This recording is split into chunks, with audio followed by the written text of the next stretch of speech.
Hey, welcome everybody to our 5 Steps to a 5 AP US History webinar. We're going to get started in just a few seconds.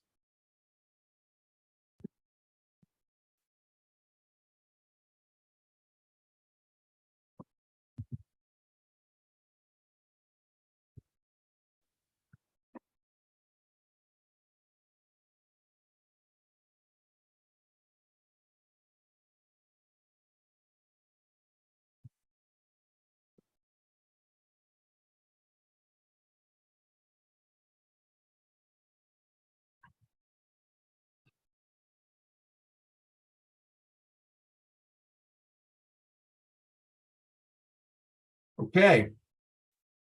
Welcome everybody. We'll get underway. My name is Bob O'Sullivan. I'm the Associate Publisher of Test Prep at McGraw-Hill. And we're here today to talk a little bit about the AP US History exam that's coming up in May and go through a few strategies and things we think that you should know leading into the tests. Before I hand it over to Emily Llewellyn, I'm going to just start with a couple of housekeeping items. Just for the record, we welcome educators and students to the session, but it is basically designed as a student-focused review. If you're a teacher and you're on the line, please feel free to share this recording with whomever. Any of your students, feel free to share with your friends. But it is basically geared toward helping students do their best on the exam coming up in May.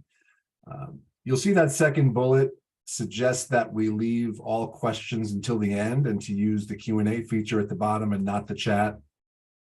We've changed that a little bit. We do find that most of the time it's just great when people participate. If you have a question as we go through, if anything is unclear to you that you want to ask the presenter, Emily, I'm going to call you Emily. I don't by your first name. I hope you don't mind. That's absolutely fine. Feel free to ask a question as we go through. It's usually pretty good and doesn't disrupt the flow too much. So either the Q&A feature or the chat feature will do just fine.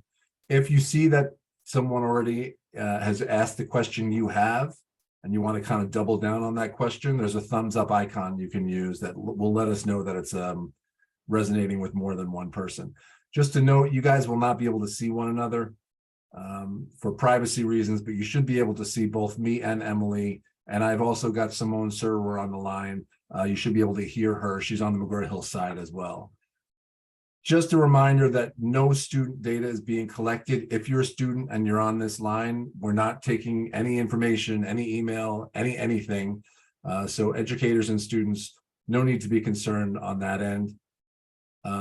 We would suggest that since we built this presentation to be interactive, you'll see that there's polling throughout. When we get to some practice questions, it makes it a lot more fun and engaging for everybody if people participate in that.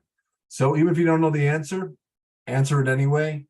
The more people participate, the better it is, and the more we all get out of it. And just the last thing I want to say is a reminder: this session is being recorded. To access that recording that will be live tomorrow, there's a URL there, what we call a bit.ly at the bottom. If you want to take a few seconds and take a picture of that with your phone, I'll give you a couple of seconds. Teachers, share that with fellow teachers and administrators. Students, share it with your friends. You'll find as we go through, there's some pretty valuable stuff in here that will resonate with students as we get closer to the test. So gear them to that. Anyone who's not here with us live today, gear them to that URL and they'll have this, they can access on their own. So with that, I'm going to turn it over to Emily Llewellyn. Emily is the author of our 5 Steps to a 5 AP US History Guide and a trusted resource and a teacher in AP US. And I also found out today she also teaches AP Gov. So she's over to you, Emily. All right. Thank you so much, Bob. All right, so this is just kind of our agenda for this afternoon. So we'll start with a quick introduction, then we're going to go over the components of the AP US History exam, and then some tips and tricks for the AP exam from some people who have been readers of the actual exam. So that's always useful information. And then we're going to go over some of the essential topics that you need to know going into the exam, and some practice questions are sprinkled in there for you so you can get some experience with those types of questions.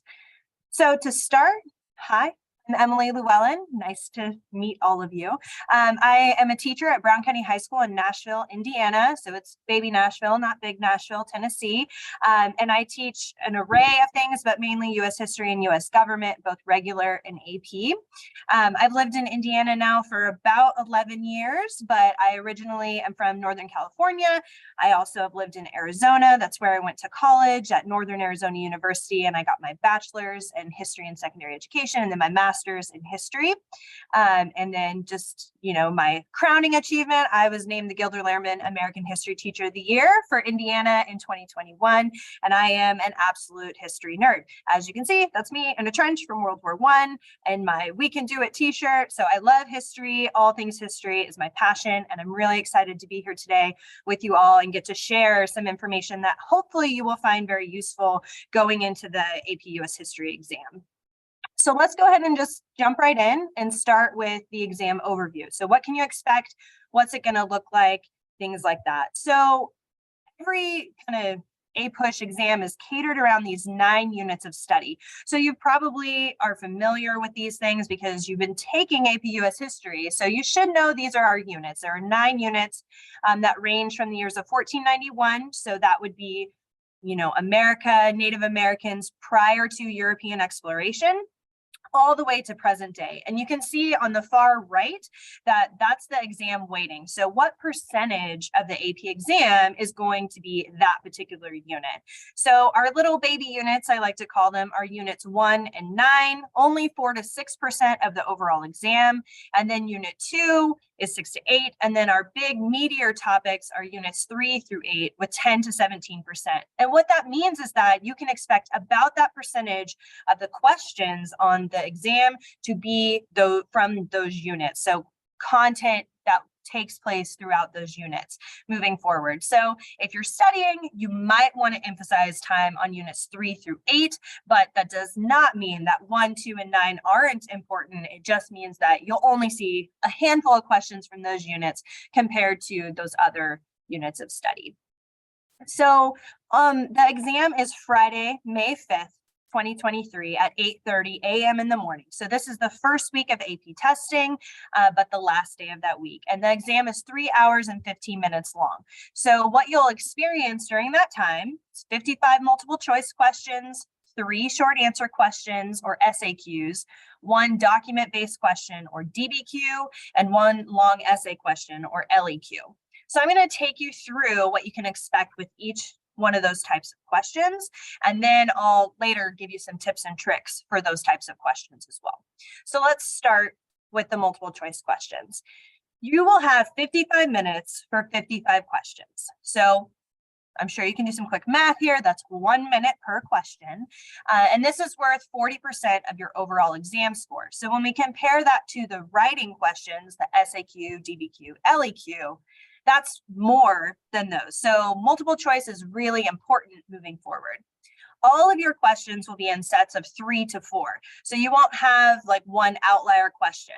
They're going to be kind of clumped together in these sets.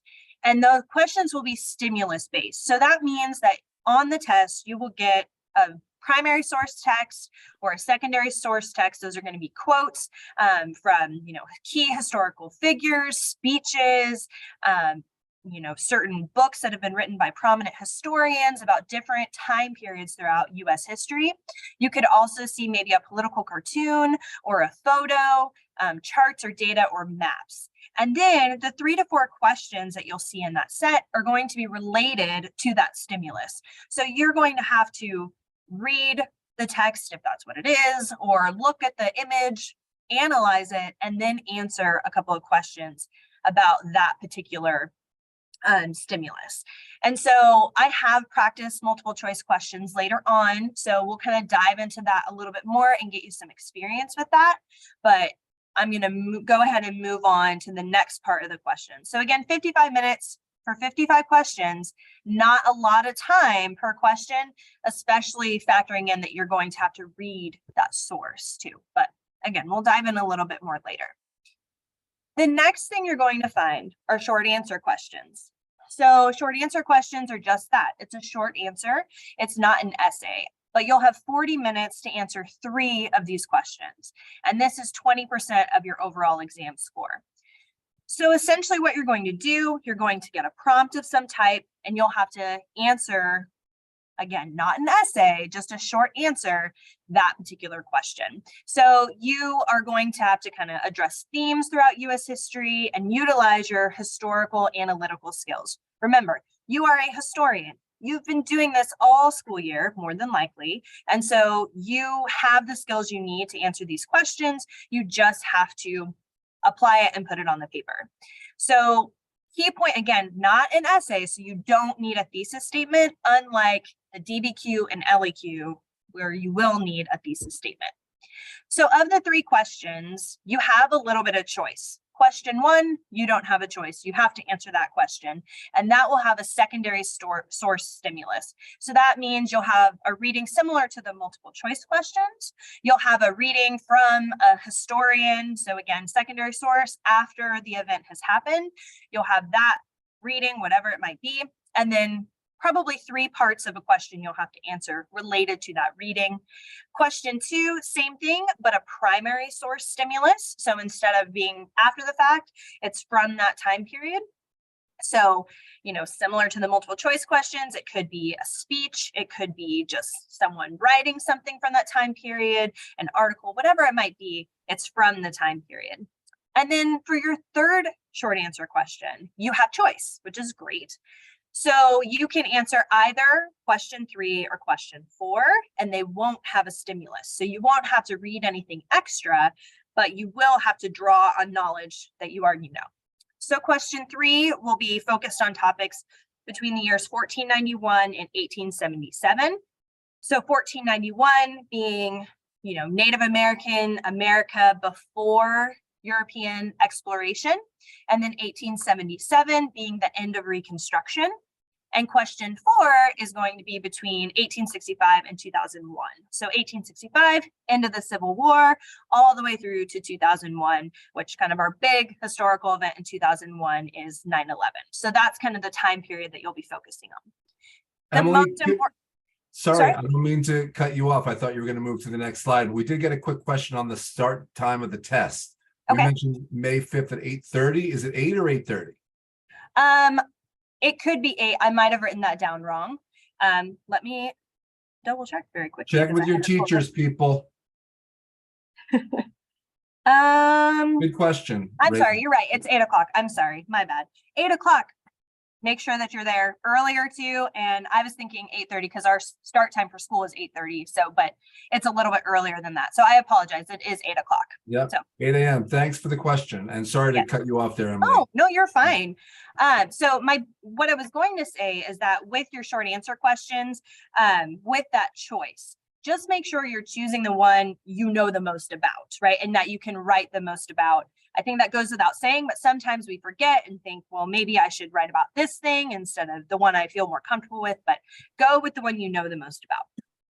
So on this next slide, this is an example of a format of a short answer question that you may encounter on the exam. So this is going to be that question 3 or the 3rd question, since there's no stimulus. So answer parts A, B, and C. And a lot of times we get, like my students ask me questions about labeling, like, should I label it A, B, and C? Should I not label it? But you can label it. It's okay. If you want, you can, cross off the labels on the side after you're done answering. But in my experience, it has no major impact, of getting you the points. Like if you want to label A, B, and C. So A, briefly explain how one of the following reform movements transformed American life during the late 19th and early 20th centuries. So populism, progressivism, feminism, you just choose one. And if you see, we have that word explain in there. Explain means you're going to need to write more than a sentence, right? You should probably be writing at least 2 to 3 content-rich sentences to get the full point for that particular part of the question. Part B also has that word explain in there. So you're going to want to give a good explanation, 2 to 3 sentences, explain how your choice affected one of the other options. So kind of looking at that skill of cause and effect. And then part C, provide an example of opposition in the late 19th and early 20th centuries to one of the options. So kind of taking what you've already talked about and then comparing it to something else, right? So showing that comparison skill that you have developed as a young historian. So moving forward, let's talk about the big one. The document-based question. This is the kind of one that all my students get real worried about because it is a larger essay and you have a lot to do within this particular question. So for the DBQ, you have 60 minutes to answer this one question. This also includes 15 minutes to read the documents because, as you'll see, bullet 3, you're going to get a prompt and 7 documents to help you answer that particular prompt. And this is where 25% of your overall exam score. So when we're looking at all the written questions for the APUSH exam, you'll see that the DBQ has the most weight for your overall score compared to the SAQs and the LEQ. So the DBQ is going to test your historical analytical skills, your ability to interpret a variety of sources, and your ability to synthesize what you know into an effective response. So you're taking the documents and you're taking everything else you know about that particular content and you're creating essentially an argumentative essay because your thesis statement for this question has to be defensible, which means that you have to be able to argue it. And in that argument, somebody can refute it. Somebody can say, no, that's not right. That's not what I believe. Here's my evidence. But you're saying this is what you believe about that particular thing. And here's why you believe it. And backing it up with evidence from the documents, as well as evidence from your knowledge of US history. So an example of a prompt you might see: analyze the effects of American foreign policy in Latin America during the period 1899 to 1917, right? That's super broad. You have to come up with a defensible thesis statement about that, saying, here are the positive effects. It was really great for America. It was not great for America. And then you have to back it up. So you should always have in your thesis statement the word because it's an argument and you need to be able to show why you believe that.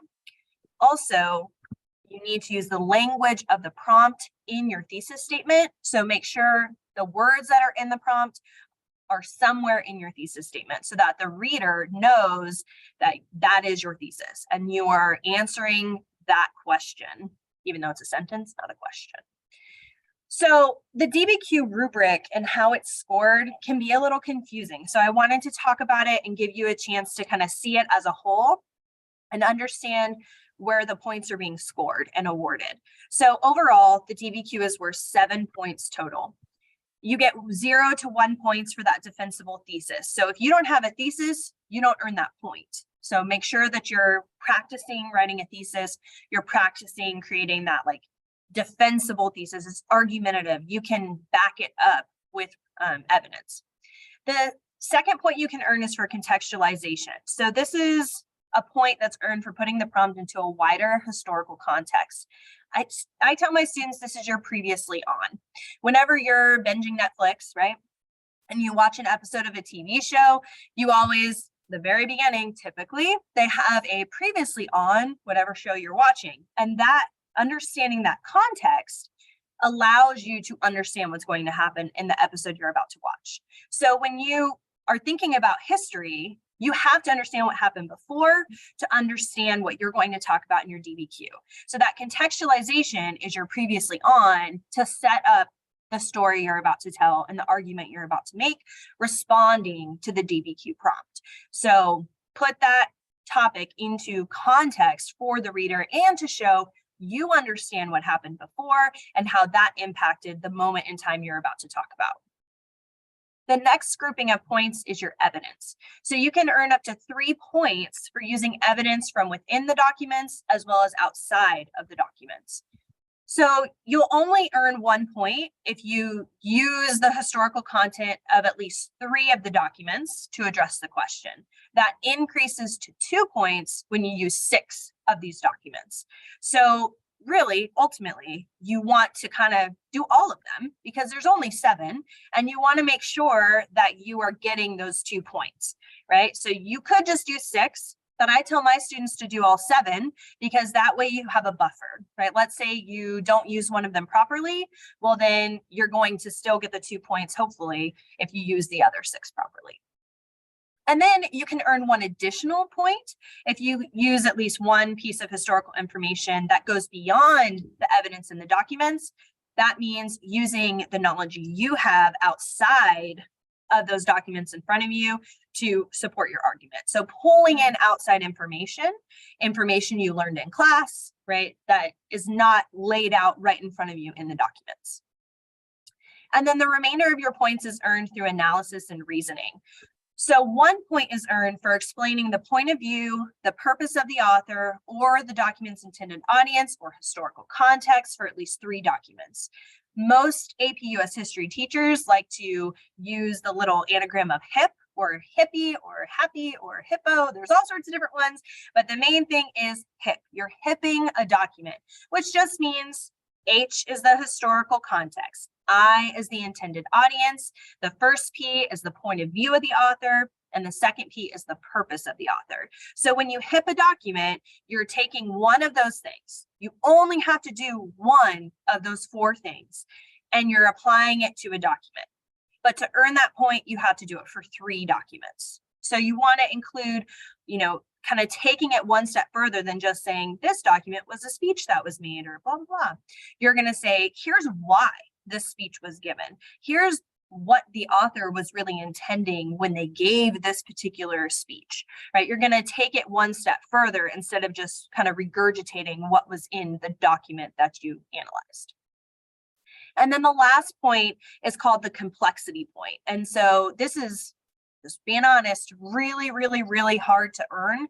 Only a small percentage of students earn this point on the DBQ, but this is for showing a complex understanding of the subject of the question using historical evidence to modify, qualify, or confirm your argument. So this is something that takes place throughout the entirety of your essay, not just in one spot, unlike everything else. And essentially, it's you showing cause and effect, or comparing, or showing the opposite side of the argument, right? Giving the, here's what your argument is, but then you're giving what somebody else might say that doesn't agree with you, and recognizing that and then like refuting it, making it seem like it's not the right answer, right? So it is a more complicated point to earn, but it's not impossible. You just have to kind of take the skills that you know and apply it throughout the entirety of the DBQ. So that is, in a nutshell, the DBQ.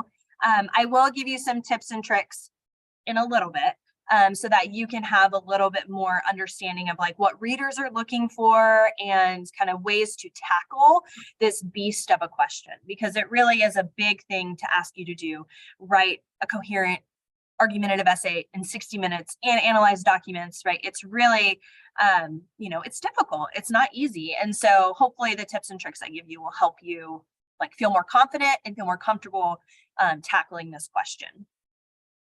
So the last question you'll have to answer, the last writing question, is the long essay question.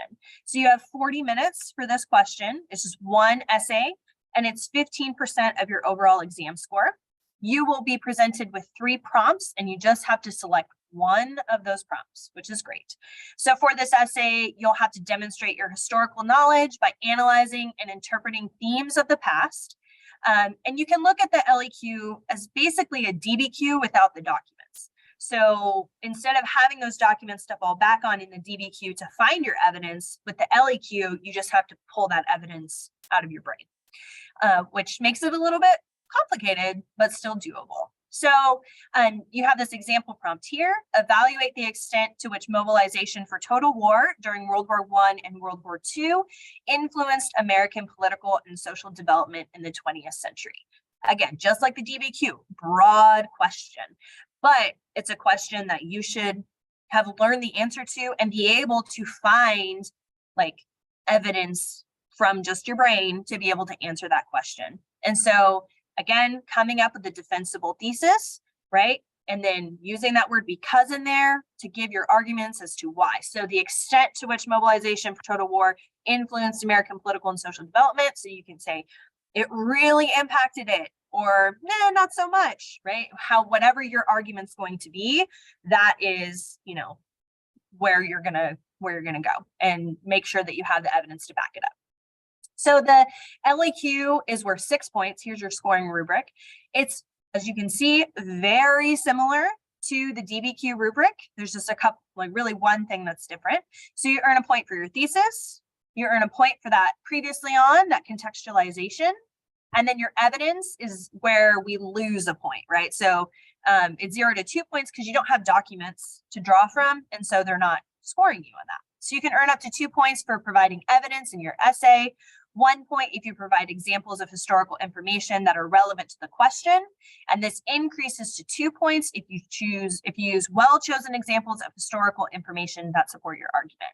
So you got to make sure your examples are clear, that they are on topic, that they're specific, and not just you talking in circles and making it really like broad sweeping statements, right? It needs to be specific as a piece of evidence. And then your analysis and reasoning is very similar in nature. So you will earn 1 point if you use your historical analytical skills, such as identifying cause and effect and constructing your argument that addresses the question. And then this increases to 2 points if you show that complex understanding, which is similar to that complexity point in the DBQ. So that is kind of all the questions you're going to see. The rubrics for those particular big questions, right? The SAQs are typically just 3 points each, one for each particular section. Occasionally it might be a little bit more than that, but there's not like a set rubric for SAQs. So that's kind of it in a nutshell. So if we're ready, I don't know if there's questions or anything as we move forward. We good? I don't see anything here, but again, if you're on the line, please feel free to ask a question as it comes up if you have one. Okay, so let's dig into these tips and tricks for the AP exam.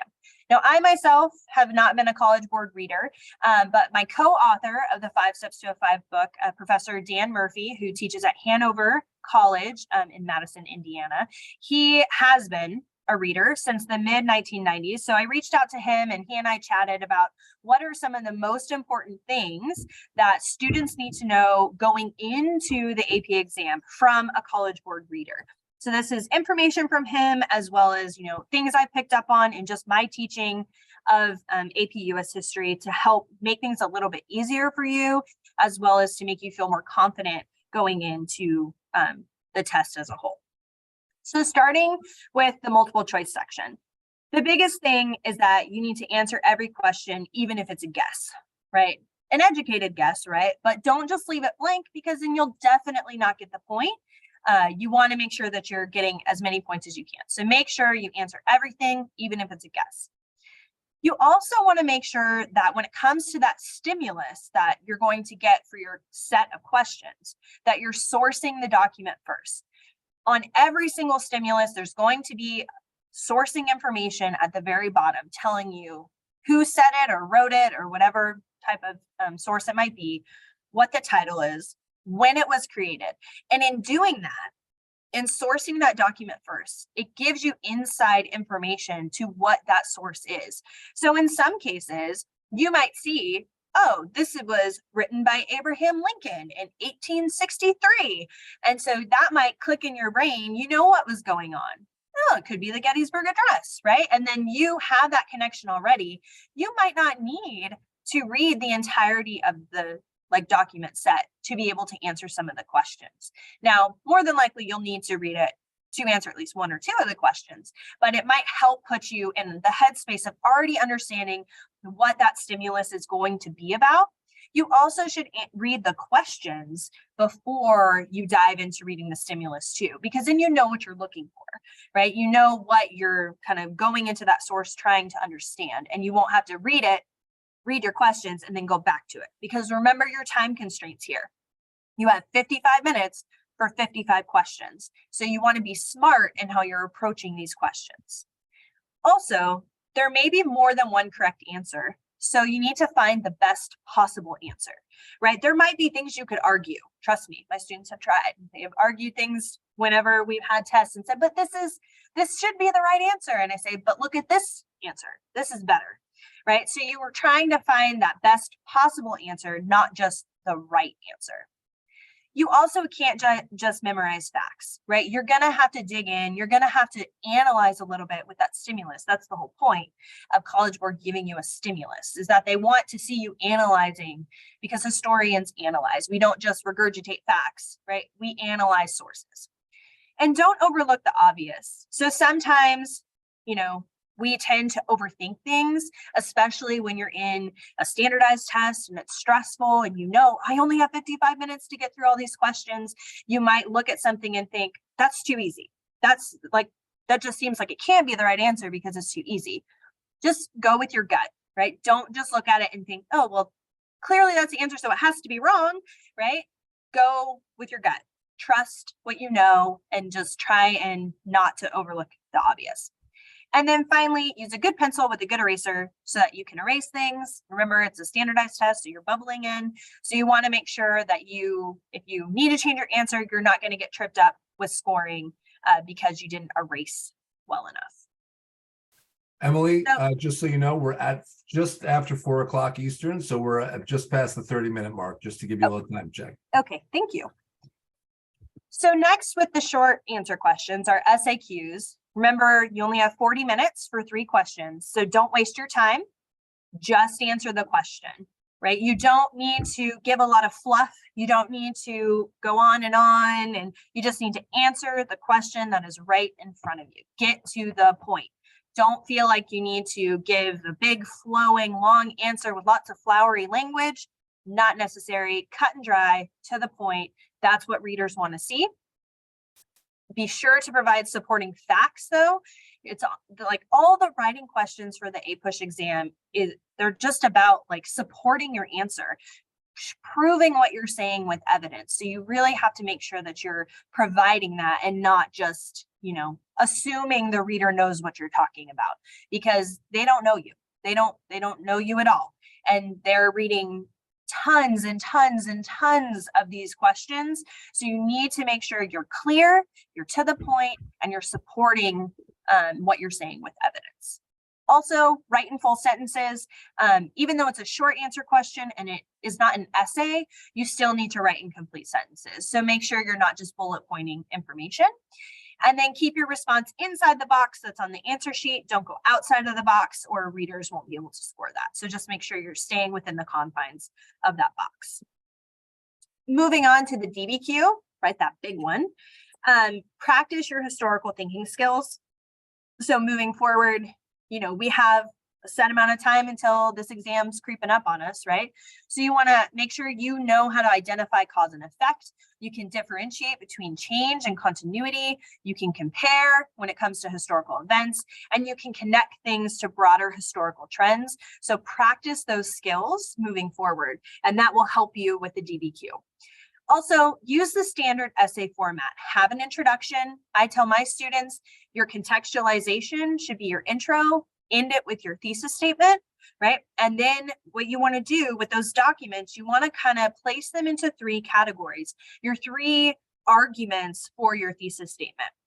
We kind of call it like bucketing your evidence, right? So that ties in with your thesis statement, and then you have 3 body paragraphs, right, where you're talking about 3 different points that you're making, and then have a conclusion to bring it all together. And that's your 5-paragraph standard essay format. You don't have to use all the documents, but it might be a good idea. That's something I've already mentioned, right? Just to make sure, in order to get those 2 points for evidence, you have to use 6 documents. You might as well throw the 7th one in there just as a buffer, just to make sure you're getting as many points as you can. Get to the point. Again, like, you don't have time to write, this big flowing essay. You've got to just get to the point. Do what you need to do in the time constraints you have. You have 1 hour for this particular question. So make sure you're using that time wisely. It's also helpful to make an outline of what you want to say before you start writing, right? So make sure you kind of have an idea of what your 3, categories and 3 supporting pieces of evidence are, right? Your 3 arguments to, defend your thesis, and then make sure you're clear on which documents are going to go with which argument, and you can move forward in that way. Just take a couple minutes, make an outline, and that will kind of ease your stress and help you calm down maybe. There also has to be logic to your answer. So don't talk in circles, get to the point and make sure it's clear. Make sure your handwriting is legible. This is something that Professor Murphy really wanted me to drive home. He said, remember that readers are not your teachers. Like, as a teacher, and I'm sure other teachers who are maybe watching can attest to this, we learn how to read handwriting of our students, right? I know whose paper is whose based on their handwriting. And so you want to make sure that the reader can read what you're writing. And so don't just scribble, right? Try and write as legibly as you can. Professor Murphy suggests writing with a dark pen because it makes it easier for the readers to see, especially when you've been reading essays all day long. On top of that, you want to make sure, like he says, do not use like a gel pen because it can kind of like blur your words together, and then it makes it really hard for the readers to actually be able to read what you're writing. Also, don't waste time with direct quotes from the documents. So you might think it's a good idea, but the readers know what's in the documents, right? They've already read those. What they're looking for is for you to analyze the documents. They don't need you to pull a quote out and use that. They need you to analyze. They need to see that you can summarize, that you can hip that document, right? You can place it into context, or you can show what the author was thinking. Who was the intended audience? You can analyze.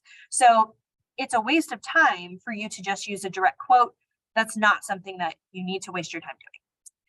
Also, something I've already mentioned, using the language of the prompt in your response. So make sure that you're using that language so it's clear that you are addressing the prompt at hand. And then demonstrate your knowledge of history. You have been in this class all year. You have been studying. You need to trust what you know and to just get that information on the page, right? Don't hold back when it comes to what you know about that topic, right? And show the readers the historian that you are. And finally, watch your time because it'll go fast. Again, making that outline is going to help you moving forward, but it's going to go by very quickly. And you want to make sure that you're getting all the points you can. And that means writing a complete essay. Emily, we got one more question in about whether or not is the test this year being given online? My understanding is that it's paper pencil this year. They might have, in some circumstances, online testing, but my understanding is that it's paper pencil. And maybe that someone heard, I don't know, misheard something, but I don't believe it is being given online as a rule. I mean, for COVID they did. And then I believe the year after, because it was still kind of like some schools were in person, some schools were not. They had like, you could choose. And then last year it was all paper pencil. So, and I'm pretty sure this year is the same. It's back to just being paper pencil. Someone just commented that campuses had a choice. I just think, I don't believe they're being given online, but an important thing would be, take away from this would be, check with your teachers, right? Just make sure that you're, going in if it's going to be written, pen and paper or online. Right. And that's something like at my school, it's our guidance counselors that make that decision.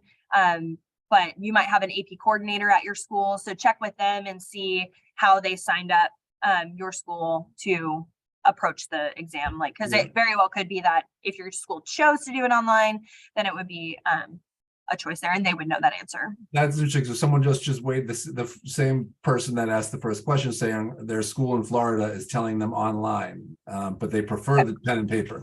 So for those of you listening, either live or on the recording, it's a great question. Ask your school, check with your guidance counselor, check with your teachers, make sure that you know going in how it's going to be administered. Because Right, absolutely. Thanks, Emily. No problem. And that's really going to kind of impact too how you practice as a student, right? I have my students, because we're paper pencil, it takes you longer in today's day and age to write something. So if you are going to be paper pencil, you want to make sure that you're practicing in the standard that you're taking the exam, because typing is going to be faster. So you might be able to get through more. So make sure you learn that for your school where you're at. Okay, moving forward to the LEQ, kind of similar the DBQ, because again, it's basically a DBQ without documents. So create that thesis statement, make sure it's defensible. You have those pieces of evidence, write an effective opening statement. So again, I say contextualization into a thesis statement, right, as your introduction. Support your opening statement with historical facts. Don't just do broad kind of statements, right? Show what you know. And then if possible, include a discussion of counter arguments. That's going to help you with the complexity points, because you're showing that you understand that it's not cut and dry, right? History is not black and white. It's not this or that, right? There's gray area all throughout. And so if you can include that discussion of counter arguments, it shows that you understand how complex history is. And you understand that, it's not as clear as it might seem, right? You're showing that complexity. Don't forget a conclusion, right? That's going to wrap it up. Sometimes students are not clear with their thesis statement in their introduction, and then they write a conclusion and there's a clear thesis statement in the conclusion. You can still earn the point that way, even if your thesis statement is in the conclusion. I'm not saying do that. Don't put it in your introduction, make it clear, but that's why it's important to write a conclusion, because sometimes points you might miss in the other paragraphs, you can get it in the conclusion. Also, it's important to note that, once you earn a point on these AP exams, you don't lose it, right? So if you earn the point and then you say something down the road that maybe isn't 100% accurate, but you've already earned the point for providing evidence or whatever it might be, they're not going to take points away, right? You only earn points, you don't lose points. So it's important to recognize that about these writing questions. Same as the DBQ, make that rough outline before you begin to write. Make sure you know the direction that you're going to go. Sometimes it seems with the time constraints, you might feel just rushed to jump right in and get right to it. But if you make that outline, it's going to make it a lot easier for you to be effective with your time. Also, be sure to pick the question you know the most about. You will have a choice when it comes to the LEQ. It's not just, here's one question, answer it. There are questions from different time periods. And so you want to make sure that you pick the question that you know the absolute most about. And, maybe it's not your favorite of the questions, but it's the one that you have the most information in your brain. And that's what you want to go with. And then finally, watch your time. Just like with all of these, it's easy to get kind of, bogged down. It's easy to get lost in that time constraint. It's just really important that you make sure that you're staying on top of it, knowing how much time you have left. All right. So here are some study recommendations that I have for you moving forward based on the questions and things like that. Right now, I would do a timed practice exam, right? See where you're at, see what you know, see what you don't know, right? Kind of take that exam and then run with it. 4 weeks before the exam, identify your weaker areas in historical knowledge and then place an emphasis on studying those eras, right? Those times in US history, those topics, those people, whatever it might be, make sure that you're emphasizing studying on those to help you moving forward. Practice multiple choice and free response questions, and then analyze a variety of documents by using the HIT method to build your DBQ skills. Those are also going to help you as well with your multiple choice questions where you have that stimulus-based questioning.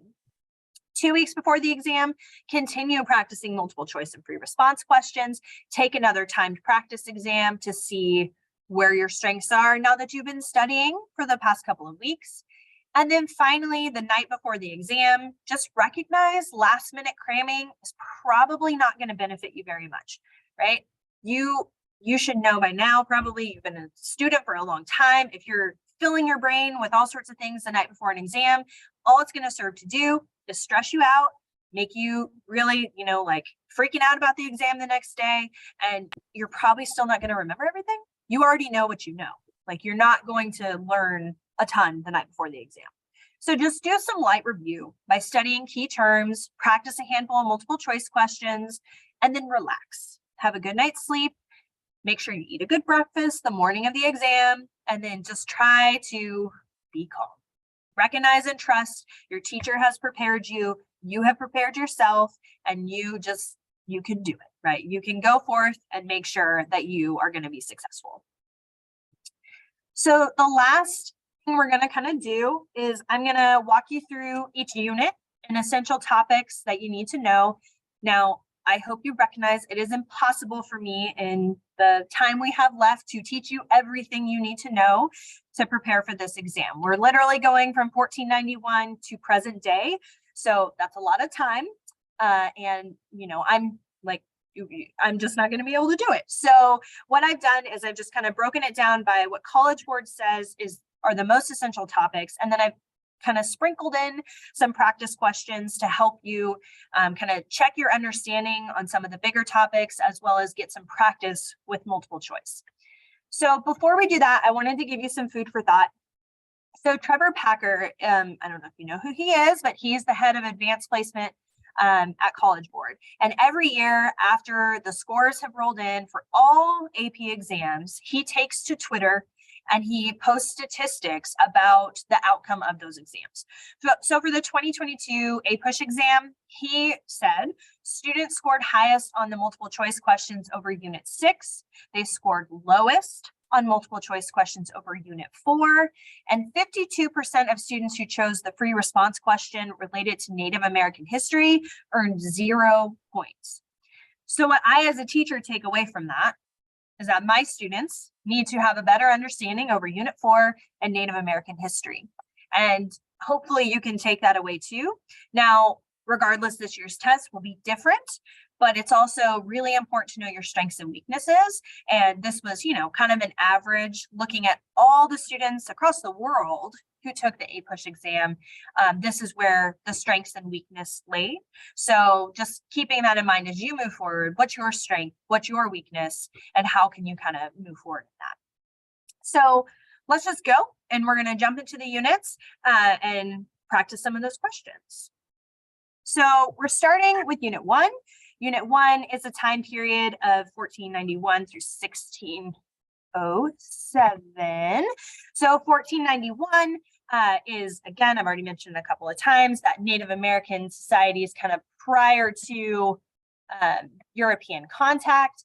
And then 1607 is the establishment of Jamestown, right? The first British settlement in the New World. And so that's kind of our range of time when it comes to Unit 1. So you need to understand Native American societies before European contact. That means you need to understand the different regions that Native Americans were living in. You need to understand essentially that they had complex and advanced civilizations and societies before European contact. You need to know what those look like so you can understand the impact that European contact had on those indigenous peoples. Then you need to know European exploration of the Americas. So Christopher Columbus, Hernan Cortez, right? Those individuals who came to the Americas, the impact that they had. That leads us into the Columbian Exchange, Spanish exploration, and conquest, right? Unit 1 really focuses on Spain and Spain's role within the New World. So the Portuguese were here too, but the emphasis is mainly on Spain because they kind of had that largest imperial empire, or colonial empire, and then we kind of go into labor, slavery, and caste in Spanish colonial systems. So understand how Native Americans were being used as labor, why Africans were brought to the New World as slaves, and then finally that social hierarchy, that rigid social hierarchy of a caste system in the Spanish colonial system. And then finally, the cultural interactions between Europeans, Native Americans, and Africans. How did these groups interact with each other, right? What type of benefits did Native Americans get from Europeans? What did Europeans get from Native Americans and Africans as well? And then what were the negative consequences of those interactions? Emily, we had one comment question from a participant that he was having a bit of trouble keeping up. Okay, sorry. And he was wondering whether or not the recording he'd be able to go back through later. And I said absolutely yes. So we'll give everybody the URL.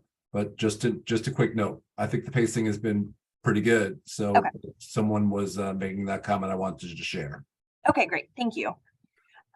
So Unit 2 is a little bit bigger. Remember, Unit 1 is that 4 to 6% weighting, and Unit 2 is 6 to 8% weighting when it comes to the exam. But Unit 2 is where we kind of start at Jamestown in 1607, and it brings us to 1754, which is the 7-Year War, or the French and Indian War, right? So it kind of brings us to that moment in time. So we're looking at European colonization. So this is not just Spain now. So you want to understand, yeah, okay, what did Spain do?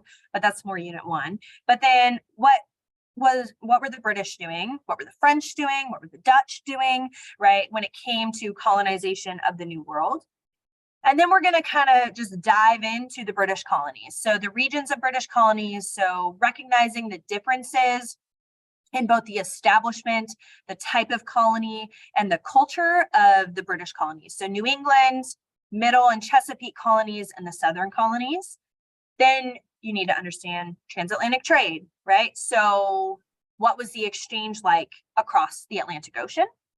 Interactions between American Indians and Europeans. So whereas Unit 1 is kind of talking about the cultural interactions, so what's the exchange that's taking place between American Indians and Europeans? And it's yes, that cultural exchange, but it's also the altercations, the skirmishes, the battles that take place, the uprisings that take place between the two groups. And so kind of knowing as Europeans continue to encroach on native territory, what happened, right? What was the impact of that?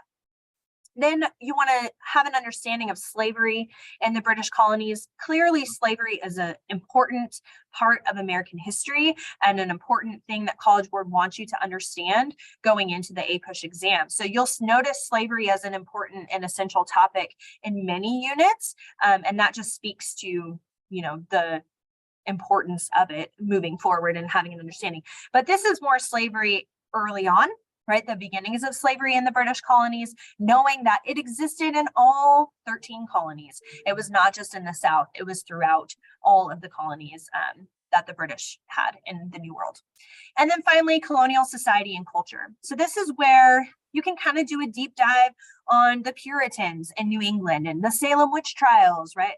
What were those kooky Puritans getting up to in New England? And then looking at the Quakers in Pennsylvania and their idea of religious tolerance and acceptance of different people. And then the Southern colonies, and their heavy reliance on slave labor and kind of the structure of their colonies as well. So just kind of understanding the differences amongst those colonial regions, as well as how culture kind of shaped what they did moving forward. So let's go ahead and let's look at a practice question. So here is your stimulus, and we'll have 2 questions for this stimulus. So I'm going to take a moment and let you read it, and then let you answer the questions. So remember kind of what we talked about or what I mentioned before, source the stimulus, read the question, and then read the stimulus itself so that you can understand what you should be looking for with this particular question. So I'll give you a minute. Go ahead and click on your answer when you are ready.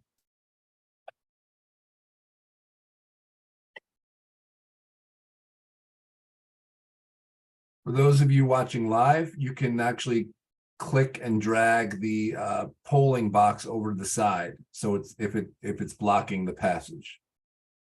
Just a reminder there for you.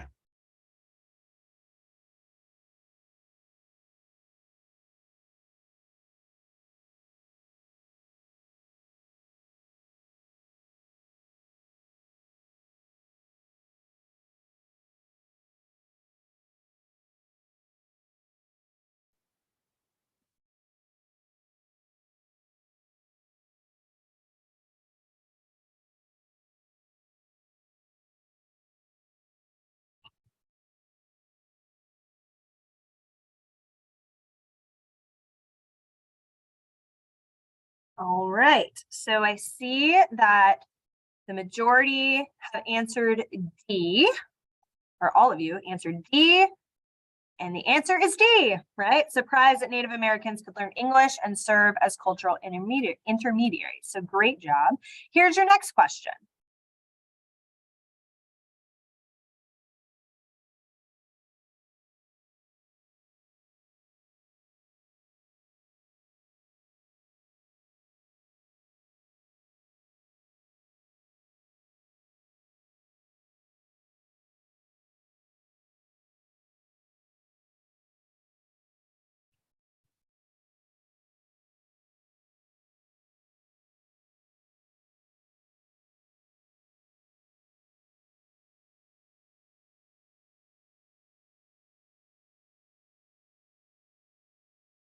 Okay, all right. So I see that everyone for this one answered D, and the answer here is C.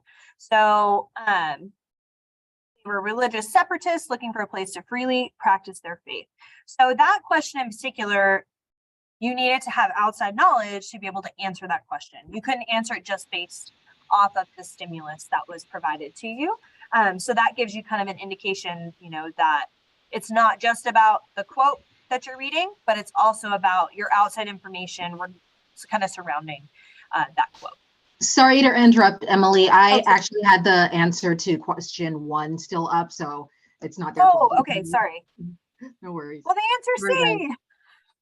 All right, so let's move on to essential topics within Unit 3. So Unit 3 picks up 1754, so the 7 Years' War, the French and Indian War, and goes all the way through 1800, which is the election of 1800 is kind of the big moment there. Thomas Jefferson coming into the White House and kind of the peaceful revolution, if you will, switching powers.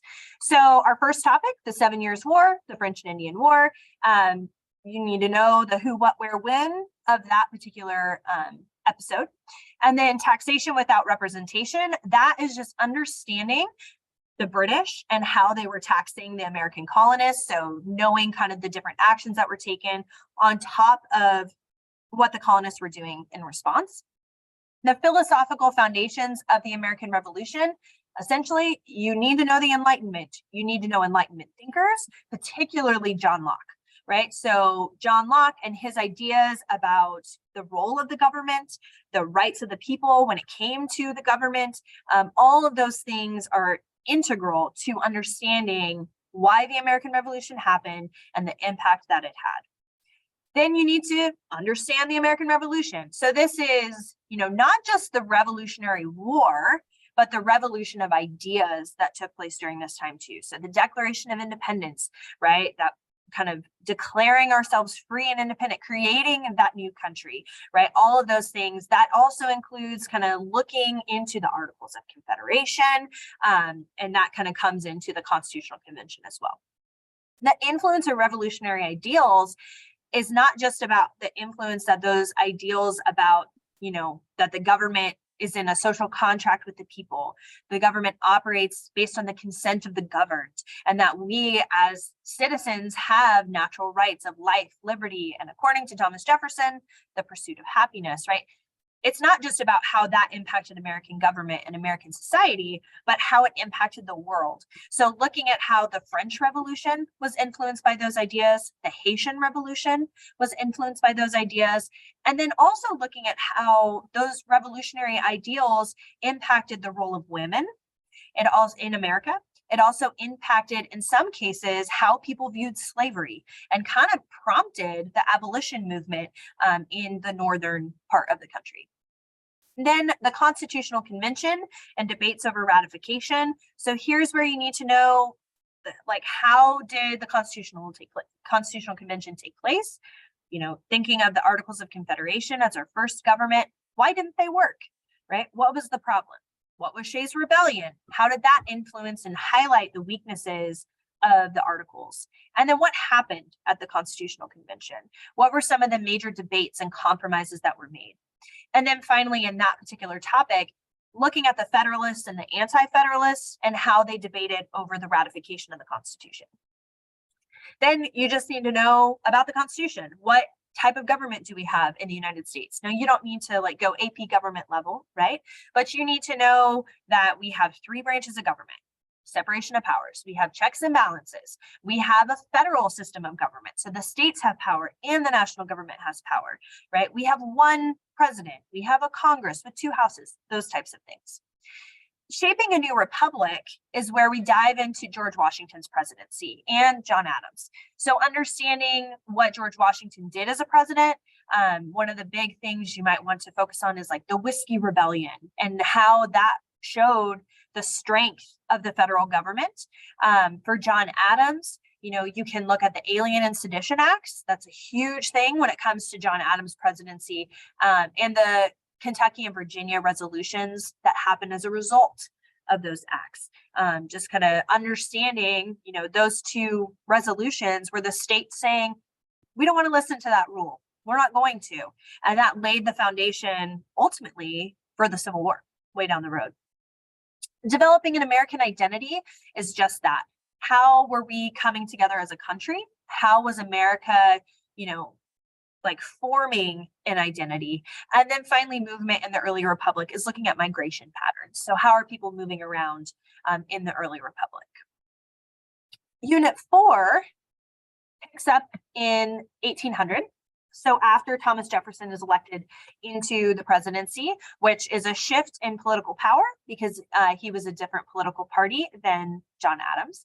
And then it goes to 1848, which is kind of the beginnings of like westward expansion a little bit. So looking at these essential topics, we see the rise of political parties in the era of Jefferson.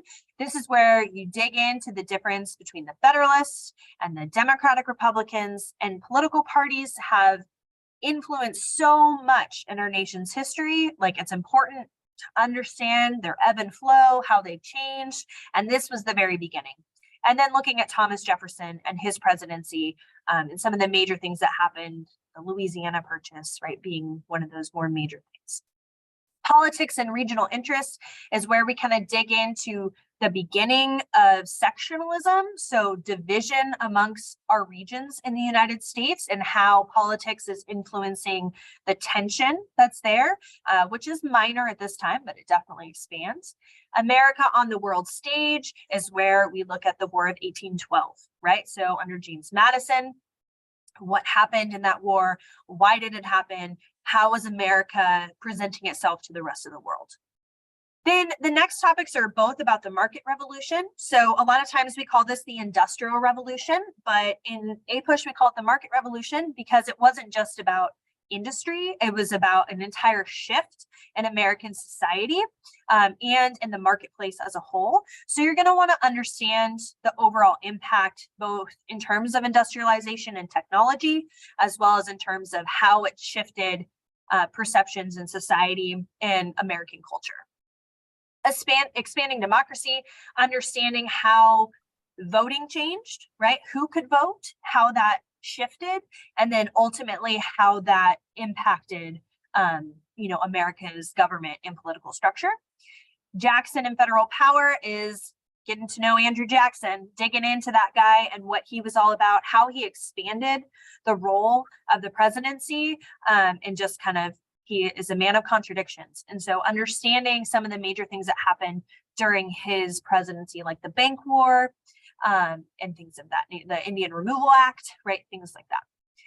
Next, we have the development of an American culture. So kind of looking at the rise of romanticism, transcendentalism, and, things that become distinctly American that influence other places around the world. The Second Great Awakening is a great religious revival, right? And that leads us perfectly into an age of reform where we see people wanting to do good works, thanks in large part to the Second Great Awakening. And so they start wanting to reform American society because of the effects of the market revolution, right? So they're trying to solve problems by reform. And then we need to dig into African Americans in the early republic, both those who are enslaved and those who are free. And that ties into the society of the South and the early republic, just trying to understand what were they about, right? What was going on in the South? What was their culture like? What, how is that going to influence things down the road, meaning the Civil War, which is the next unit. All right, it is time for another practice question.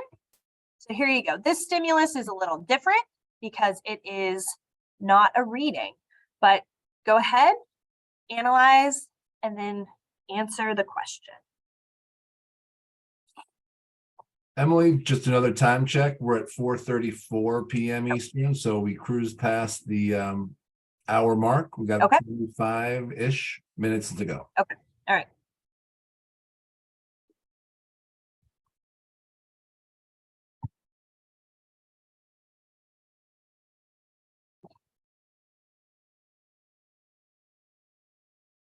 All right, so we've got a little variation here, but the majority of people have said B, and the correct answer is B. So great job on that one.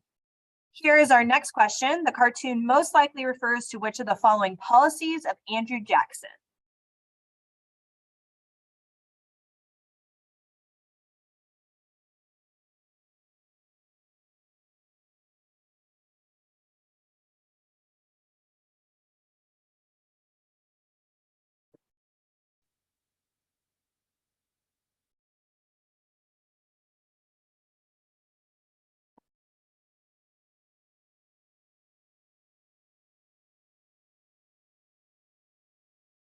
Okay, and we're across the board a little bit on this one. The majority of you put B, and the answer here is A. So you can kind of look when it comes to like, and this again goes back to your knowledge of Unit 4 a little bit, but in his hand, you can see right here, he has a veto, right? And one of the biggest things that he did was veto the Bank of the United States. And so it was kind of his bank war. So that can kind of trigger, like he did all those other things. But in this particular instance, it's talking about him using that veto power, obviously kind of thinking that he is more of a dictator, more of a king, that absolute power, and using that power of veto. Because up to this point, Andrew Jackson used more vetoes than any other president had so far. All right, let's keep going. Unit 5. Unit 5 starts in 1844 and goes through 1877. So really kind of looking at westward expansion all the way through to the end of Reconstruction. So you start with an understanding of manifest destiny. So it is our God-given right as Americans to expand and to conquer the land from sea to shining sea. And so how did we go about doing that, right? What was that about? The Mexican-American War. So again, kind of the who, what, where, when, and most importantly, the impact of the Mexican-American War, where we acquire so many different territories, right? And expand again, as a nation, we grow, we add more territory and land. The Compromise of 1850. So this is kind of, looking at what is going to happen leading to those sectional conflicts and regional differences, understanding as new states are coming into the Union, how are we balancing everything out, right? How are we maintaining a balance of slave states and free states and the tension that exists there? Failure of compromise, kind of those three, the Compromise of 1850, the sectional conflict, and the failure of compromise all kind of blend really nicely together because it shows compromise was tried, but it did not work because the tensions were too high. There was too much difference. The failure of compromise, you can think of the Kansas-Nebraska Act, bleeding Kansas, right, where people are flocking to Kansas to determine if it should be free or slave, and many people die in the process because tensions were that high, that people were killing each other over if it should be free or slave. Then we have the election of 1860, which is the election of Abraham Lincoln. So Abraham Lincoln comes into the presidency, and then it almost immediately results in the secession of many southern states, South Carolina being the first. And remember, that's because Abraham Lincoln won the presidency without any southern states. So they were fearful that he was going to get rid of slavery and disrupt their entire way of life. But Abraham Lincoln was not about getting rid of slavery. He just wanted to preserve the Union and not allow slavery to exist in new territories. Then we have military conflict in the Civil War. So understanding some of the major battles, understanding kind of the differences between the Union Army and the Confederate Army, what were the strengths, what were the weaknesses of both sides. And then government policies. That's really important to understand what Lincoln did when he was president. What steps did he take? Many people think that he overstepped and that he was a little bit of a dictator, that he was taking too much power. Other people argue, well, he had to do what he had to do to preserve the Union. So really understanding the decisions he had to make and what he was doing during the Civil War to try and preserve the Union. Then we have Reconstruction. So what happens after the Civil War? What happens because Lincoln dies and Andrew Johnson takes over? Like how are we going to bind up the nation's wounds, right? As Lincoln said. And then ultimately the failure of Reconstruction. Why didn't it work? What made it end? Understanding kind of why it didn't work.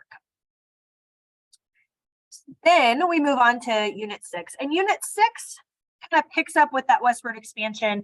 It starts in 1865, so the end of the Civil War, and then goes until 1898, which is this kind of the beginning of the Spanish-American War. So we have westward expansion continuing, looking at economic development, social and cultural development. So you can think of like, how is this shaping the economy of the United States?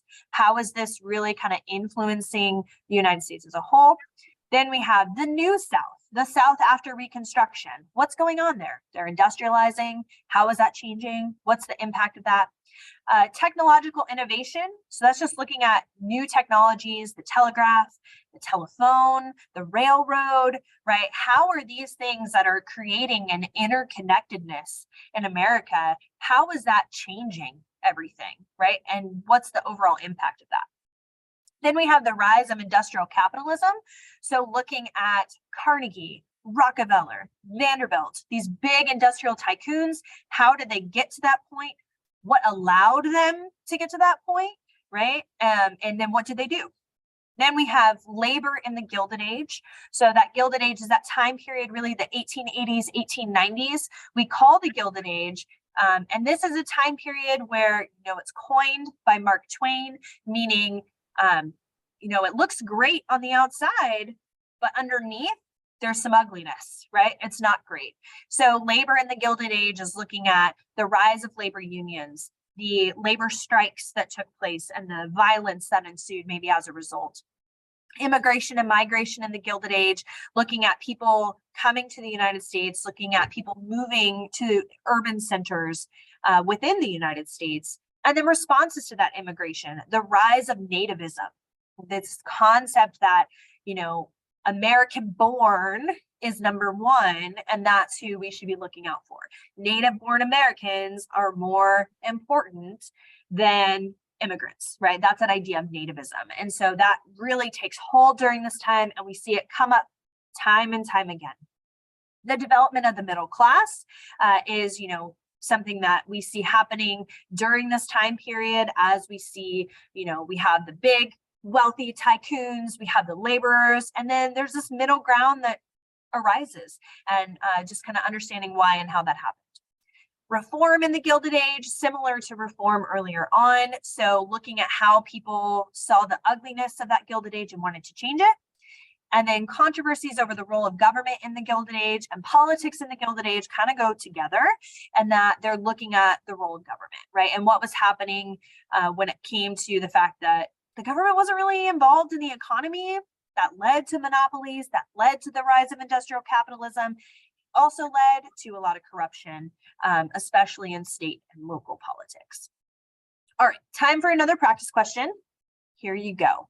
So which of the following best reflects the perspective of Jane Addams in the passage above?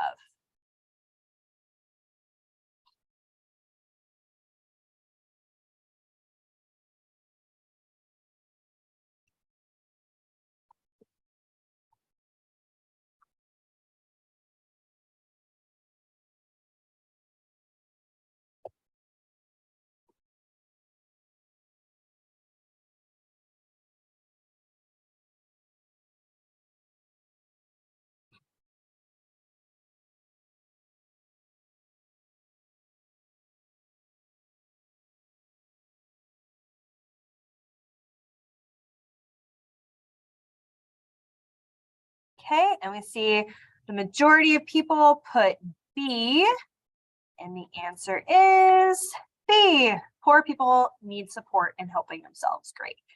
The next question, the perspective of the passage above would most directly support which of the following political goals?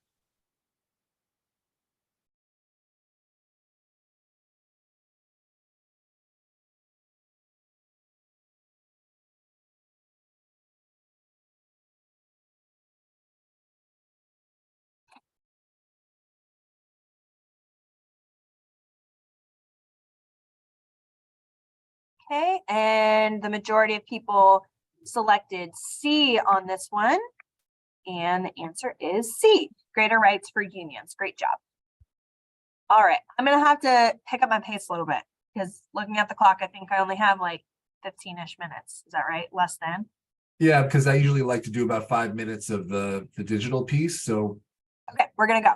time flies. I'm gonna turn it on.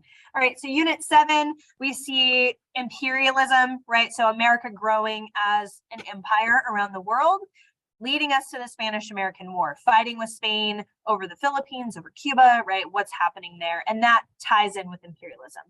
Then we have the progressives, so people wanting to kind of change the Gilded Age and the way government worked in the Gilded Age and progressing America forward to something different.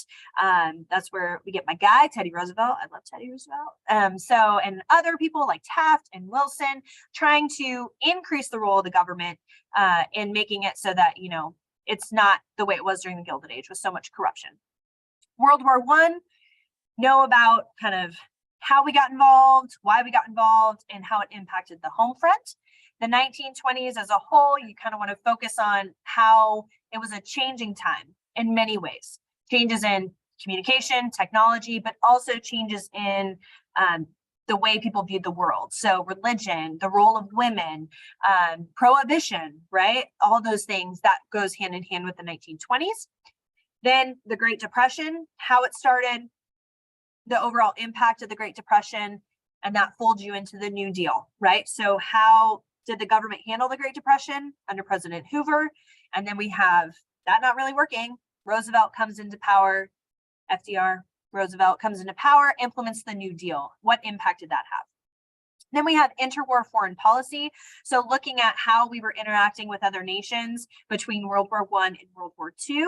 World War II, you need to understand how we mobilized, and that goes hand in hand with the home front. And then our military, so what major battles, conflicts, things like that, that took place during World War II.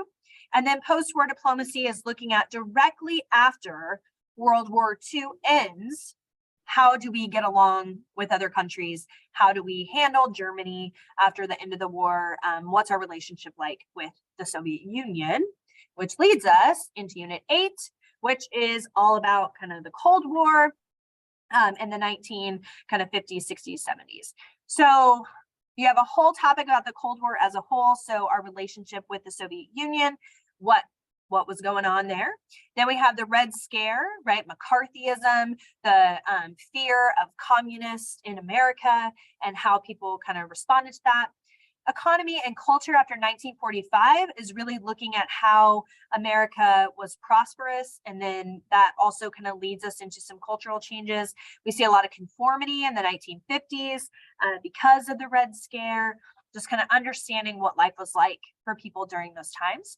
Then we have early steps in the civil rights movement. So looking at the 1940s and 1950s, and later you see the civil rights movement in the 1960s. So you need to understand all the major steps: Brown versus Board of Education, Montgomery bus boycotts, Freedom Summer, Civil Rights Act of 1964, Voting Rights Act in 1965. America as a world power is looking at kind of some of the major, or not, I shouldn't say major, but conflicts that we experienced: Korean War, which actually kind of goes with the Cold War a little bit, the Cuban Missile Crisis, right? Things like that. Then we have a whole topic just on the Vietnam War. How did we get involved? Why did we get involved? What happened? And the biggest thing, how did it impact Americans at home and their relationship with the American government? The Great Society is Lyndon B. Johnson's push and move to try and make America better. So understanding that. We already talked about civil rights movement in the 60s. The civil rights movement expanding is looking beyond African American civil rights and looking at Hispanic American civil rights movement with Cesar Chavez, Dolores Huerta, looking at the American Indian movement, the AIM movement for indigenous peoples, and then also the feminist movement, right? So women's lib and kind of gay rights as well during this time period. That's a little bit more kind of in the next one too. And then youth culture of the 1960s. This is the counterculture movement, that push against the conformity of the 1950s. Youth culture kind of think like peace and love and the hippie movement. The environment and natural resources, kind of that beginning of the environmental movement as a whole. And society in transition is just kind of looking at how society changed as well. All right, we have 2 more practice questions, and then I'll buzz through Unit 9 and we'll be done. So this question is, Kennedy's statement best reflects which one of the following, or which of the following, excuse me.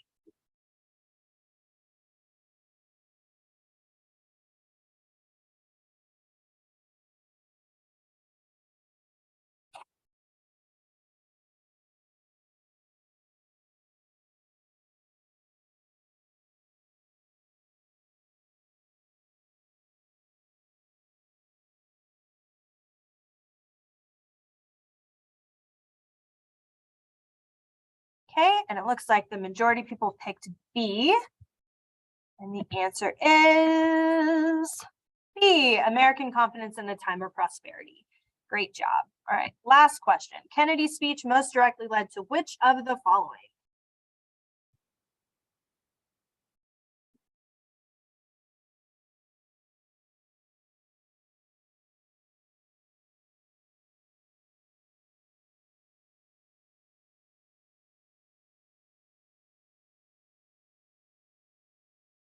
Okay, and the majority of people picked C, and the answer is C. Great job. All right, last little bit. This is the last unit. Again, one of those baby units, so 4 to 6%, but still important. We have Reagan and conservatism. So this is really kind of looking at the rise of the new right. Reagan and his policies that he put into effect, like Reaganomics, right, or supply side economics. Looking at the end of the Cold War. So how did it end? What happened? Why did it end? Those things. A changing economy is really looking at the digital revolution, the rise of computers, the rise of the internet, and how that impacted America's economy. Migration and immigration in the 1990s and 2000s is looking at the shift of Americans and immigrants to the Sun Belt states, which is like the southern part of the United States, Southwest and Southeast, and how that impacted politics. And then challenges of the 21st century is really looking at 9/11, the impact of 9/11 and the results of that. So things like the Patriot Act, the wars in Afghanistan and Iraq, Homeland Security, things like that. So that is, in a nutshell, what you need to know for the APUSH exam. Clearly, there's a lot more than just those things, but hopefully that was helpful in giving you some insight into what to expect and the things to dig into a little bit more into study.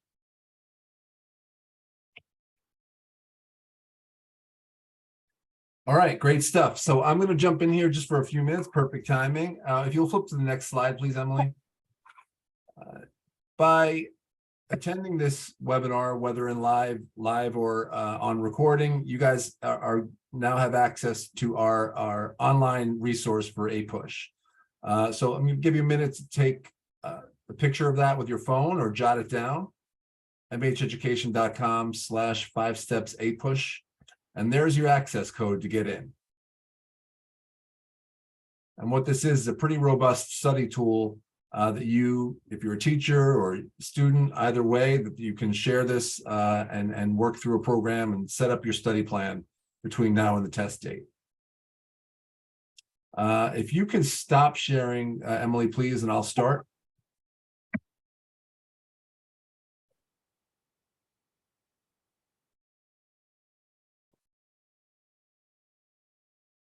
Can you see that? Mm-hmm. Okay. So real quickly, the first thing when you get in and enter the access code, you'll be asked for an email address and your name, and then you're in and you're done. And that's the last time you need to enter anything.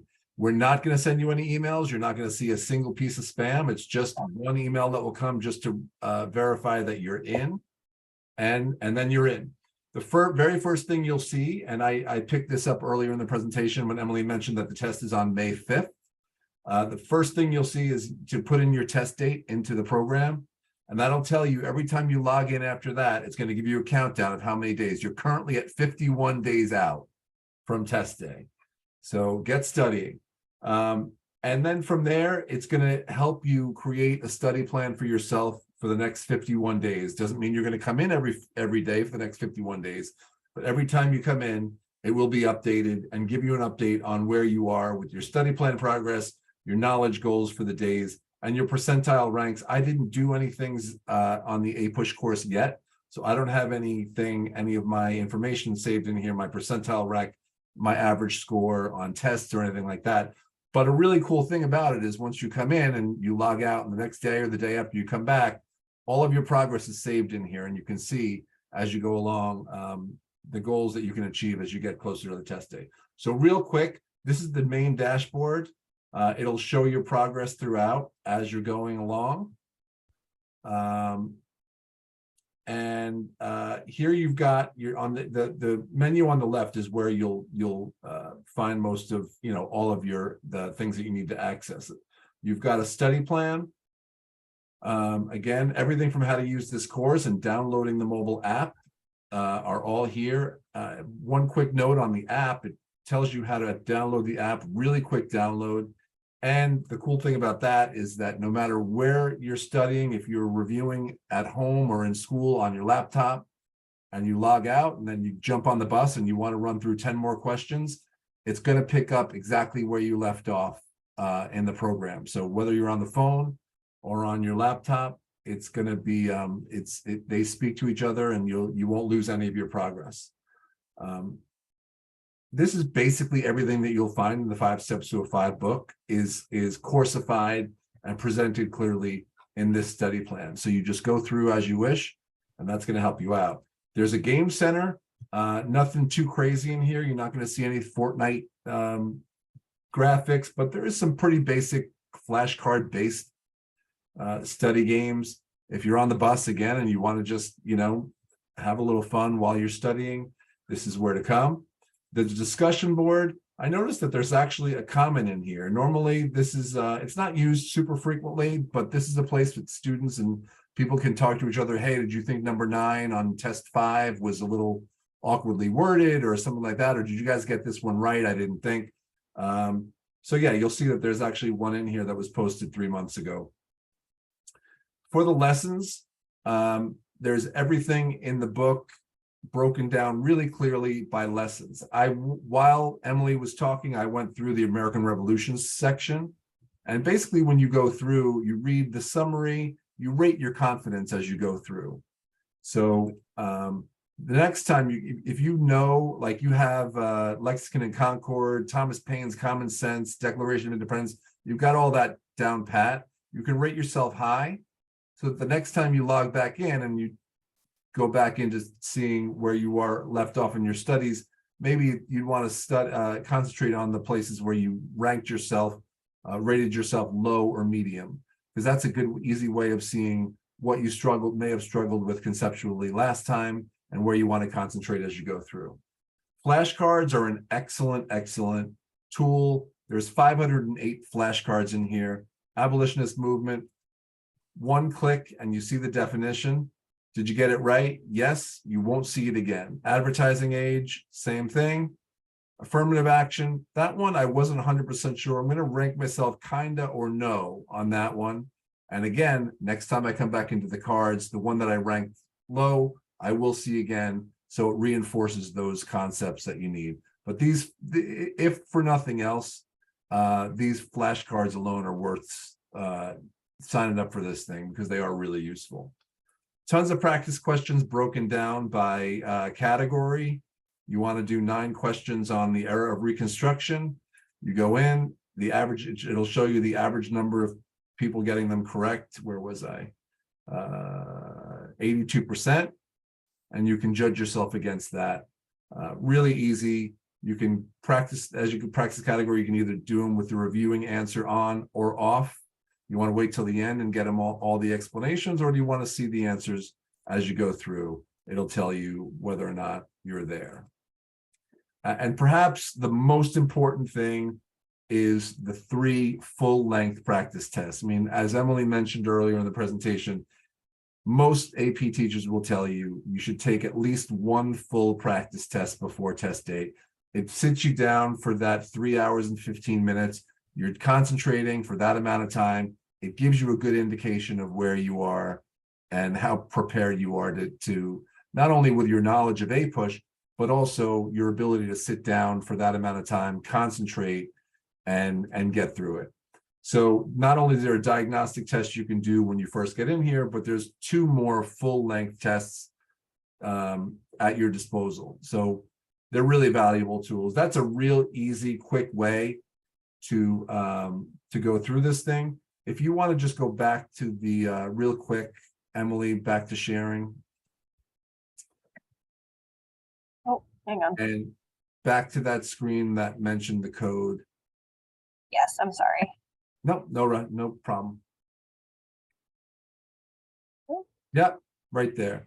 So once again, I would just take a picture of that, jot it down. If you're a teacher, feel free to share this with anybody, any of your fellow educators. You're a student, go to town, use this between now and the test day, share with your friends. That's what it's here for. We hope you like it. We hope you get some use out of it. And that's it. I want to thank Emily Llewellyn. Thank you, Emily. That was a terrific presentation. You did a lot and you covered a lot of material in less than 90 minutes. So really well done. And then, we would just say good luck to everybody. Use the digital piece, but use your 5 steps guide. And that's it. Any final thoughts, Emily? No, just good luck and, practice, practice, practice and study. You'll do great. Great. All right. Well, I don't see any final questions. We're 1 minute over, so I think we did just exactly enough. Thank you, Emily. Thanks, everybody, and take care. Good luck.